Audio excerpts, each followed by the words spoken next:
Olá, muito boa tarde a você, amado e amada do Senhor Jesus. 17 horas do dia 15 de maio de 2023. O desejo do nosso coração, de minutos de sabedoria, é de que, desde os primeiros momentos em que você se deu conta da vida, ao atravessar a manhã e esta tarde até o presente momento, o seu coração esteja alegre com a alegria do Senhor, que é a nossa força. Que haja paz, independente do que você tenha atravessado, vivido até o presente momento. E desejamos também que, quem sabe depois de tantos afazeres, alguns minutos à noite você possa parar, pensar, meditar, analisar nesta mensagem, extraindo lições para a sua vida emocional e espiritual.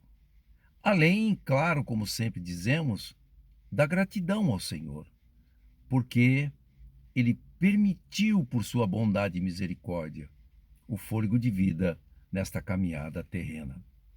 Nós queremos compartilhar com você uma mensagem com o seguinte tema: o beco da vida.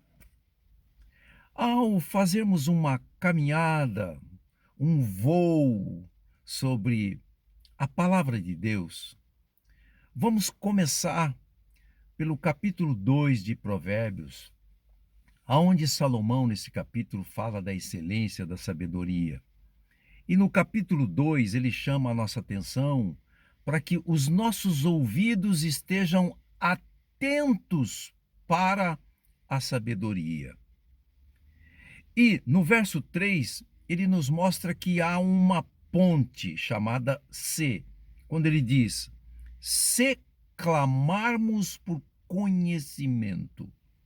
Se fizermos isso, muita coisa poderá mudar na nossa vida, porque o conhecimento de Deus nos aproxima dele, nos dá um relacionamento com intimidade para ele.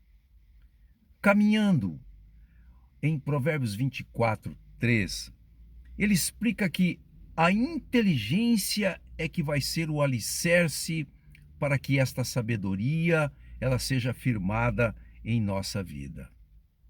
Também lá em 19, 2, ele nos alerta dizendo: olha, não devemos proceder, fazer nada, sem refletir, pois peca quem é precipitado. E claro, usando da sabedoria e da inteligência em tudo o que vamos fazer, devemos pensar, devemos refletir. Também no Novo Testamento, Jesus nos fala em Mateus 6:22, dizendo que se os nossos olhos forem bons, todo o nosso corpo será luz. E o que dizermos e aprendermos do Sermão do Monte, nos capítulos lá no Evangelho de Mateus até o capítulo 7, quando no Sermão do Monte, que é a essência do Evangelho, Jesus também nos dá em vários versículos muitos ensinamentos que nos chamam a atenção. No 5:3, ele diz: bem-aventurado, feliz é o humilde de espírito, porque deles é o reino dos céus. No verso 5, ele diz: bem-aventurado, feliz os mansos, porque eles herdarão a terra. No verso 6, ele diz: feliz, bem-aventurado os que têm fome e sede de justiça, porque serão fartos.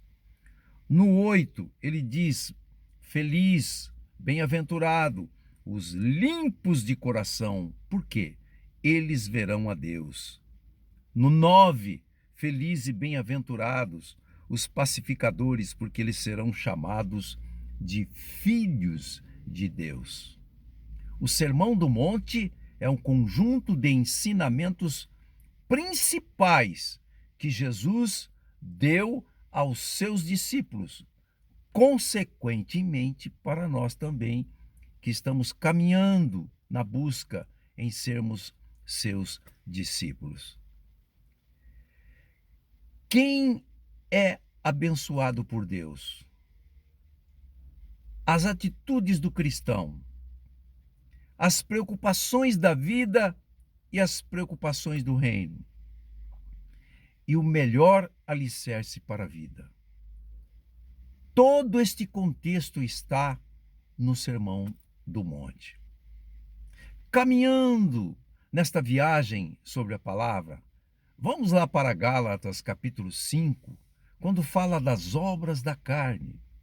19, verso 19, fala da impureza. No verso 20, da idolatria, inimizade, das iras, divisões. Em seguida, do 21 em diante, fala da bebedice, glutonaria, das pelejas, das heresias. Isso de leve, sem entrarmos naquelas obras da carne, onde fala de homicídio e feitiçaria e tantas coisas. Estamos pegando os mais simples. Por quê? Nós somos filhos e filhas do Deus Altíssimo e nós estamos em construção. Claro que nós estamos buscando a santidade, nos aperfeiçoando.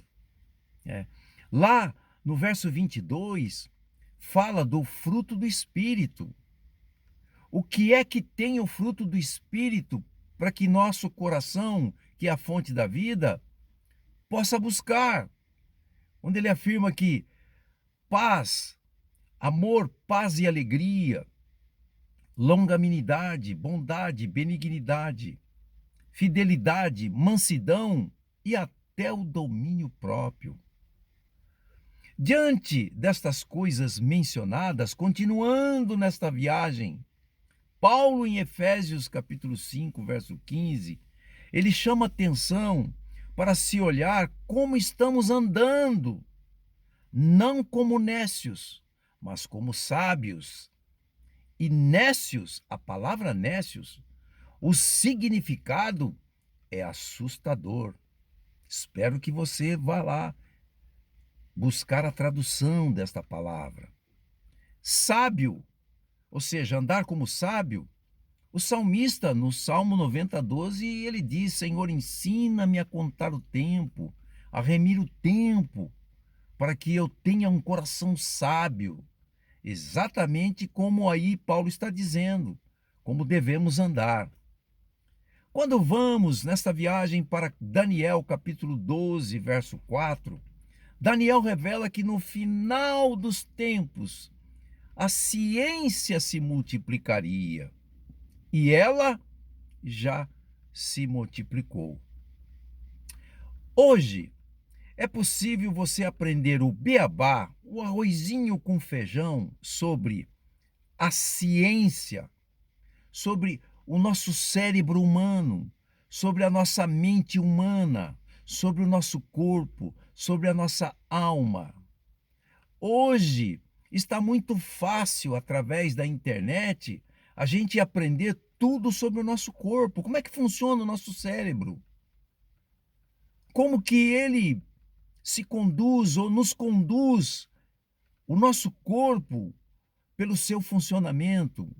Quanta coisa podemos aprender da ciência trazida por Deus. Porque Deus sabia, Deus é onisciente, onipresente, onipotente. Deus, ele já havia previsto que, nesse exato momento, quanto a humanidade, quanto seus filhos e filhas precisariam aprender sobre esta coisa chamada cérebro, um pouquinho da neurociência, um pouquinho do autoconhecimento, um pouquinho da inteligência emocional. Deus sabia, então ele providenciou. A ciência toda é dada por Deus, tudo vem de Deus. E aí nós entendemos que quando chegamos lá em Tiago, capítulo 1, verso 21 e 22, quando ele diz assim: portanto, livrem-se de toda impureza moral e da maldade que prevalece, né, neste mundo, e aceite humildemente a palavra implantada em você, a qual é poderosa para salvá-la. E não sejais apenas ouvintes, mas praticante da palavra, para que não estejais enganando a vós mesmos. Depois desta viagem sobre a palavra de Deus, talvez alguém esteja sem entender o tema desta mensagem. Beco sem saída. A essência dessa mensagem, o Senhor colocou no meu coração, mediante tudo que está acontecendo neste mundo, nos dias tão difíceis, fazermos uma viagem pela palavra de Deus, daquilo que é o nosso caminho para a salvação, para a transformação, para alcançarmos os objetivos e propósitos estabelecidos por Deus e de nós para nós em nossa vida. Por isso essa viagem. E beco sem saída nada mais é do que toda pessoa, e quantas pessoas estão neste beco sem saída? É exatamente aquelas que não estão viajando na mensagem da palavra de Deus, vivendo que Jesus é o caminho, a verdade e a vida, estão num beco sem saída. Sem Jesus, sem vivermos estas palavras, sem vivermos estes ensinamentos, nada na nossa vida poderá ser produtivo. Poderemos até, quem sabe, achar, como o Salmo de número 73 de Asaf, quando ele começa a comparar a prosperidade do ímpio, e muitas pessoas poderão até acharem que o ímpio está levando vantagem porque eles têm tudo materialmente falando. Mas é um engano, porque o verdadeiro tesouro está no reino de Deus. Então convocamos você, como fazemos em todas as mensagens. Pare, pense ao menos um minuto, porque um minuto de sabedoria poderá mudar e salvar uma vida inteira. É preciso pensarmos em que lugar nós estamos hoje, agora, nesses dias. Se estamos viajando pela estrada, pelo caminho que é Cristo Jesus, aprendendo e colocando em prática esta viagem que fizemos, ou se estamos num beco sem saída.